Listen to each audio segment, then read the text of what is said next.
ओम शांति। 3/7/24 के महावाक्य। बाप दादा के मीठे बच्चे, कलगीधर बनने के लिए अपनी अवस्था अचल अडोल बनाओ। जितना तुम पर कलंक लगते हैं उतना तुम कलगीधर बनते हो। बाबा ने पूछा, बाप की आज्ञा क्या है? किस मुख्य आज्ञा पर चलने वाले बच्चे दिल तख्त नशीन बनते हैं? बाबा ने कहा, बाप की आज्ञा है मीठे बच्चे, तुम्हें कोई से भी खिटखिट नहीं करनी है, शांति में रहना है। अगर कोई को तुम्हारी बात अच्छी नहीं लगती तो तुम चुप रहो, एक दो को तंग नहीं करो। बाप दादा के दिल तख्त नशीन तब बन सकते जब अंदर कोई भी भूत ना रहे, मुख से कभी कोई कड़वे बोल ना निकले, मीठा बोलना जीवन की धारणा हो जाए। ओम शांति। भगवानुवाच आत्म अभिमानी भव। पहले पहले जरूर कहना पड़े, यह है बच्चों के लिए सावधानी। बाप कहते हैं कि हम बच्चे कहते हैं तो आत्माओं को ही देखता हूँ। शरीर तो पुरानी जुत्ती है, यह सतो प्रधान बन नहीं सकता। सतो प्रधान शरीर तो सतयुग में ही मिलेगा। अभी तुम्हारी आत्मा सतो प्रधान बन रही है, शरीर तो वही पुराना है। अभी तुमको अपनी आत्मा को सुधारना है, पवित्र बनना है। सतयुग में शरीर भी पवित्र मिलेगा। आत्मा को शुद्ध करने के लिए एक बाप को याद करना होता है। बाप भी आत्मा को देखते हैं, सिर्फ देखने से आत्मा शुद्ध नहीं बनेगी। वह तो जितना बाप को याद करेंगे उतना शुद्ध होते जाएंगे। यह तो तुम्हारा काम है, बाप को याद करते करते सतो प्रधान बनना है। बाप तो आया ही है रास्ता बताने। यह शरीर तो अंत तक पुराना ही रहेगा। यह तो सिर्फ कर्म इंद्रियां हैं जिससे आत्मा का कनेक्शन है। आत्मा गुलगुल बन जाती है, फिर कर्तव्य भी अच्छे करती है। वहाँ पंछी जानवर भी अच्छे अच्छे रहते हैं। यहाँ चिड़िया मनुष्यों को देख भागती हैं। वहाँ तो ऐसे अच्छे अच्छे पंछी तुम्हारे आगे पीछे घूमते फिरते रहेंगे, वह भी कायदे से। ऐसे नहीं घर के अंदर घुस आएंगे, गंद करके जाएंगे, नहीं, बहुत कायदे की दुनिया होती है। आगे चल तुमको सब साक्षात्कार होते रहेंगे। अभी मार्जिन तो बहुत पड़ी है। स्वर्ग की महिमा तो अपरम अपार है, बाप की महिमा भी अपरम अपार है, तो बाप के प्रॉपर्टी की महिमा भी अपरम अपार है। बच्चों को कितना नशा चढ़ना चाहिए। बाप कहते हैं, मैं उन आत्माओं को याद करता हूँ जो सर्विस करते हैं, वह ऑटोमेटिकली याद आते हैं। आत्मा में मन बुद्धि है ना। समझते हैं कि हम फर्स्ट नंबर की सर्विस करते या सेकंड नंबर की करते हैं, यह सब नंबर वार समझते हैं। कोई तो म्यूजियम बनाते हैं, प्रेसिडेंट गवर्नर आदि के पास जाते हैं, जरूर अच्छी रीति समझाते होंगे। सब में अपना अपना गुण है। कोई में अच्छे गुण होते हैं तो कहा जाता है यह कितना गुणवान है। जो सर्विसेबल होंगे वह सदैव मीठा बोलेंगे, कड़वा कभी बोल नहीं सकेंगे। जो कड़वा बोलने वाले हैं उनमें भूत है, देह अभिमान है नंबर 1, फिर उनके पीछे और भूत प्रवेश करते हैं। मनुष्य बदचलन भी बहुत चलते हैं। बाप कहते हैं इन विचारों का दोष नहीं है, तुमको मेहनत ऐसी करनी है जैसे कल पहले की है। अपने को आत्मा समझ बाप को याद करो, फिर आहिस्ते आहिस्ते सारे विश्व की डोर तुम्हारे हाथ में आने वाली है। ड्रामा का चक्कर है, टाइम भी ठीक बताते हैं, बाकी बहुत समय बचा है। बहुत समय कम बचा है। वो लोग आज़ादी देते हैं तो 2 टुकड़ा कर देते हैं, आपस में लड़ते रहे, नहीं तो उन्हों का बारूद आदि कौन लेगा। यह भी उन्हों का व्यापार है ना। ड्रामा अनुसार यह भी उन्हों की चालाकी है। यहाँ भी टुकड़े टुकड़े कर दिया है। वह कहते हैं यह टुकड़ा हमको मिले, पूरा बंटवारा नहीं किया गया है। इस तरफ पानी जास्ती जाता है, खेती बहुत होती है। इस तरफ पानी कम है, आपस में लड़ पड़ते हैं, फिर सिविल वार हो पड़ती है। झगड़े तो बहुत होते हैं। तुम जब बाप के बच्चे बने हो तो तुम भी गाली खाते हो। बाबा ने समझाया था, अभी तुम कलगीधर बनते हो।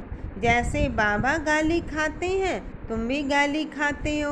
यह तो जानते हो कि इन विचारों को पता नहीं है कि यह विश्व के मालिक बनते हैं। 84 जन्मों की बात तो बहुत सहज है। आपे ही पूज्य, आपे ही पुजारी भी तुम बनते हो। कोई की बुद्धि में धारणा नहीं होती है, यह भी ड्रामा में उनका ऐसा पार्ट है। कर क्या सकते हैं? कितना भी माथा मारो परंतु ऊपर चढ़ नहीं सकते हैं। तदबीर तो कराई जाती है लेकिन उनकी तकदीर में नहीं है। राजधानी स्थापन होती है, उनमें सब चाहिए, ऐसा समझकर शांत में रहना चाहिए। कोई से भी खिटपिट की बात नहीं, प्यार से समझाना पड़ता है, ऐसे ना करो। यह आत्मा सुनती है, इससे और ही पद कम हो जाएगा। कोई को अच्छी बात समझाओ तो भी अशांत हो पड़ते हैं, तो छोड़ देना चाहिए। खुद भी ऐसा होगा तो एक दो को तंग करता रहेगा, यह पिछाड़ी तक रहेगा। माया भी दिन प्रतिदिन कड़ी होती जाती है। महारथियों से माया भी महारथी होकर लड़ती है। माया के तूफान आते हैं, फिर प्रैक्टिस हो जाती है बाप को याद करने की। एकदम जैसे अचल अडोल रहते हैं, समझते हैं माया हैरान करेगी, डरना नहीं है। कलगीधर बनने वालों पर कलंक लगते हैं, इसमें नाराज नहीं होना चाहिए। अखबार वाले कुछ भी खिलाफ डालते हैं क्योंकि पवित्रता की बात है। अबलाओं पर अत्याचार होंगे।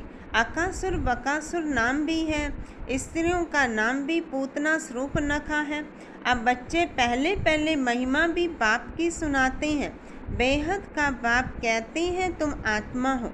यह नॉलेज एक बाप के सिवाय कोई दे नहीं सकता। रचता और रचना का ज्ञान यह है पढ़ाई, जिससे तुम स्वदर्शन चक्रधारी बन चक्रवर्ती राजा बनते हो। अलंकार भी तुम्हारे हैं परंतु तुम ब्राह्मण पुरुषार्थी हो, इसलिए यह अलंकार विष्णु को दे दिया है। यह सब बातें आत्मा क्या है, परमात्मा क्या है, कोई भी बता नहीं सकते। आत्मा कहाँ से आई, निकल कैसे जाती? कभी कहते हैं आँखों से निकली, कभी कहते हैं भ्रुकुटी से निकली, कभी कहते हैं माथे से निकल गई। यह तो कोई जान नहीं सकता। तुम अभी जानते हो आत्मा शरीर ऐसे छोड़ेगी, बैठे बैठे बाप की याद में देह का त्याग कर देंगे। बाप के पास तो खुशी से जाना है, पुराना शरीर खुशी से छोड़ना है। जैसे सर्प का मिसाल है, जानवरों में भी जो अकल है वह मनुष्यों में नहीं है। वह सन्यासी आदि तो सिर्फ दृष्टांत देते हैं। बाप कहते हैं तुमको ऐसा बनना है जैसे भ्रमरी कीड़े को ट्रांसफ़र कर देती है, तुमको भी मनुष्य रूपी कीड़े को ट्रांसफ़र कर देना है।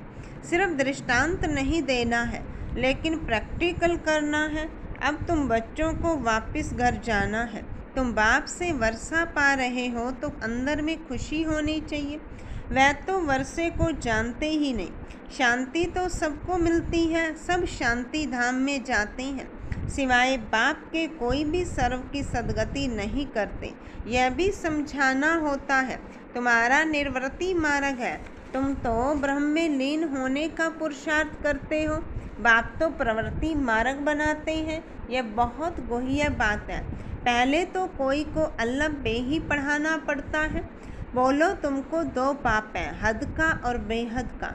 हद के पाप के पास जन्म लेते हो विकार से, कितने अपार दुख मिलते हैं। सतयुग में तो अपार सुख है, वहाँ तो जन्म ही मक्खन मिसल होता है, कोई दुख की बात नहीं, नाम ही है स्वर्ग। बेहद के बाप से बेहद की बादशाही का वर्षा मिलता है। पहले है सुख पीछे है दुख, पहले दुख फिर सुख कहना रोंग है। पहले नई दुनिया स्थापन होती है, पुरानी थोड़ी स्थापन होती है। पुराना मकान कभी कोई बनाते हैं क्या? नई दुनिया में तो रावण हो ना सके। यह भी बाप समझाते हैं तो बुद्धि में युक्तियाँ हों। बेहद का बाप बेहद का सुख देते हैं। कैसे देते हैं आओ तो समझाएं। कहने की भी युक्ति चाहिए। दुख धाम के दुख का भी तुम साक्षात्कार कराओ। कितने अथाह दुख है, अपरम अपार है, नाम ही है दुख धाम। इनको सुख धाम कोई कह नहीं सकता। सुख धाम में श्री कृष्ण रहते हैं, श्री कृष्ण के मंदिर को भी सुखधाम कहते हैं। वह सुखधाम का मालिक था जिसकी मंदिरों में अभी पूजा होती है। अभी यह बाबा लक्ष्मी नारायण के मंदिर में जाएंगे तो कहेंगे, ओहो यह तो हम बनते हैं, इनकी पूजा थोड़े ही करेंगे, नंबर 1 बनते हैं, तो फिर सेकंड थर्ड की पूजा क्यों करें। हम तो सूर्यवंशी बनते हैं। मनुष्यों को थोड़े ही पता है, वह तो सबको भगवान कहते रहते हैं। अंधकार कितना है, तुम कितना अच्छी रीति समझाते हो। टाइम लगता है, जो कल्प पहले लगा था जल्दी कुछ भी कर नहीं सकते। हीरे जैसा जन्म तुम्हारा ये अभी का है। देवताओं का भी हीरे जैसा जन्म नहीं कहेंगे। वह कोई ईश्वरीय परिवार में थोड़े ही है। यह है तुम्हारा ईश्वरीय परिवार, वह है दैवी परिवार। कितनी नई नई बातें हैं। गीता में तो आटे में नमक मिसल है, कितनी भूल कर दी है श्री कृष्ण का नाम डालकर। बोलो, तुम देवताओं को तो देवता कहते हो, फिर श्री कृष्ण को भगवान क्यों कहते हो। विष्णु कौन है यह भी तुम समझते हो। मनुष्य तो बगैर ज्ञान के ऐसे ही पूजा करते रहते हैं। प्राचीन भी देवी देवता हैं जो स्वर्ग में होकर गए हैं। सतो रजो तमो में सबको आना है। इस समय सब तमो प्रधान है। बच्चों को पॉइंट तो बहुत समझाते हैं, बैच पर भी तुम अच्छा समझा सकते हो। बाप और पढ़ाने वाले टीचर को याद करना पड़े, परंतु माया की भी कितनी कशा चलती है। बहुत अच्छी अच्छी पॉइंट्स निकलती रहती हैं। अगर सुनेंगे नहीं तो सुना कैसे सकेंगे। अक्सर करके बाहर में पड़े बड़े महारथी इधर उधर जाते हैं तो मुरली मिस कर देते हैं, फिर पढ़ते नहीं, पेट भरा हुआ है। बाप कहते हैं, कितनी गुहिए बातें तुमको सुनाता हूँ, जो सुनकर धारण करना है। धारणा नहीं होगी तो कच्चे रह जाएंगे। बहुत बच्चे भी विचार सागर मंथन कर अच्छी अच्छी पॉइंट्स सुनाते हैं। बाबा देखते हैं, सुनते हैं, जैसी जैसी अवस्था ऐसी ऐसी पॉइंट्स निकाल सकते हैं। जो कभी इसने नहीं सुनाई है वह सर्विसेबल बच्चे निकालते हैं, सर्विस पर ही लगे रहते हैं। मैगजीन में भी अच्छी पॉइंट्स डालते हैं, तो तुम बच्चे विश्व का मालिक बनते हो। बाप कितना उच्च बनाते हैं।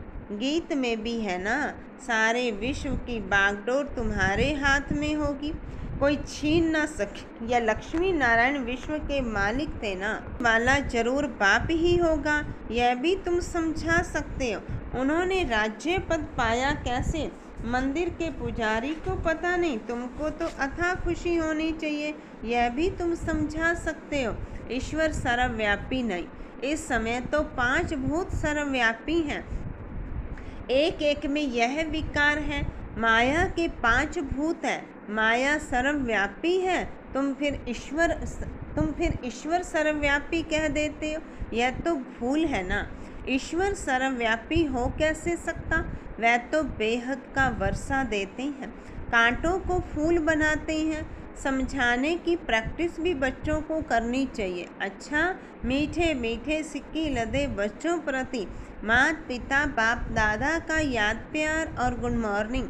रूहानी बाप की रूहानी बच्चों को नमस्ते, रूहानी बच्चों की रूहानी बाप दादा को नमस्ते, बाबा नमस्ते। धारणा के लिए मुख्य सार। पहली पॉइंट, जब कोई अशांति फैलाते हैं या तंग करते हैं तो तुम्हें शांत रहना है। अगर समझाने मिलते हुए भी कोई अपना सुधार नहीं कर सकते तो कहेंगे इनकी तकदीर, क्योंकि राजधानी स्थापन हो रही है। दूसरी पॉइंट, विचार सागर मंथन कर ज्ञान की नई नई पॉइंट्स निकाल सर्विस करनी है। बाप मुरली में रोज जो गुह्य बातें सुनाते हैं वह कभी मिस नहीं करनी है। वरदान है, पवित्रता को आदि अनादि विशेष गुण के रूप में सहज अपनाने वाले पूज्य आत्मा भव। पूजनीय बनने का विशेष आधार पवित्रता पर है। जितना सर्व प्रकार की पवित्रता को अपनाते हैं उतना सर्व प्रकार से पूजनीय बनते हो। जो विधि पूर्वक आदि अनादि विशेष गुण के रूप से पवित्रता को अपनाते हैं वही विधि पूर्वक पूजे जाते हैं। जो ज्ञानी और अज्ञानी आत्माओं के संपर्क में आते पवित्र वृत्ति दृष्टि वाइब्रेशन से यथार्थ संपर्क संबंध निभाते हैं। स्वपन में भी जिनकी पवित्रता खंडित नहीं होती है वही विधि पूर्वक पूज्य बनते हैं। स्लोगन है, व्यक्त में रहते अव्यक्त फरिश्ता बनकर सेवा करो तो विश्व कल्याण का कार्य तीव्र गति से संपन्न हो। अच्छा, ओम शांति। आज का अव्यक्त इशारा है, कल्याणकारी भावना व वृत्ति रखकर कोई भी आत्मा की पालना करो तो कैसी भी अपकारी आत्मा को अपनी पालना से उपकारी बना सकते हो। कैसी भी पतित आत्मा पतित पावन की वृत्ति से पावन हो सकती है। जैसे माँ बच्चे की कमजोरियों व कमियों को नहीं देखती है, उनको ठीक करने का ही रहता है, तो यह पालना करने का कर्तव्य